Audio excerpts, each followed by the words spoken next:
Sexual abuse is any sexual activity that occurs without consent and makes you uncomfortable. Sexual abuse is not just touching, but catcalling, stalking, forced oral sex, and rape, among other sexual acts. At first, I thought harassment always happened to women and occurs in a quiet, dark, and hidden place. Maybe some people also thought the victim was a woman wearing sexy clothes.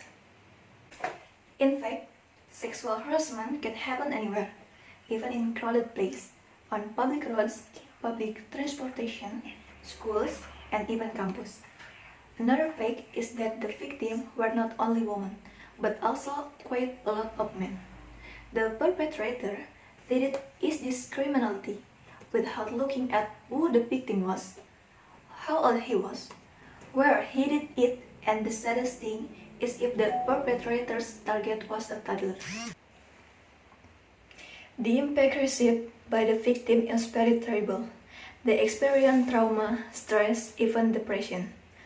Moreover, sexual harassment of children is a major factor in its transmission, sexually transmitted disease.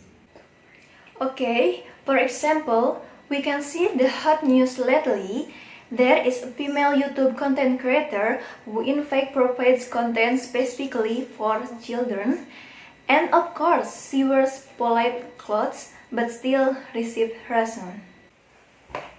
So, obviously I strongly disagree that wearing sexy clothes is a major indicator of sexual abuse. Yes, in fact even polite clothes cannot clear a person's mind. They seem to forget the impact on themselves. Besides the criminal punishment, now social sanctions seem to be enough to deter the perpetrators, because in this digital era, we can easily get information and data on perpetrators. However, never be afraid to report your action to the authorities, because each of us, what should we do if we see someone being harassed? First, we must reprimand criminals as soon as possible. Second, report it. Report it first to the people around you, because there are some people who feel uncomfortable if it's reported to the authorities. The third is pacify. As much as possible, we calm the victim so that he is not too shocked.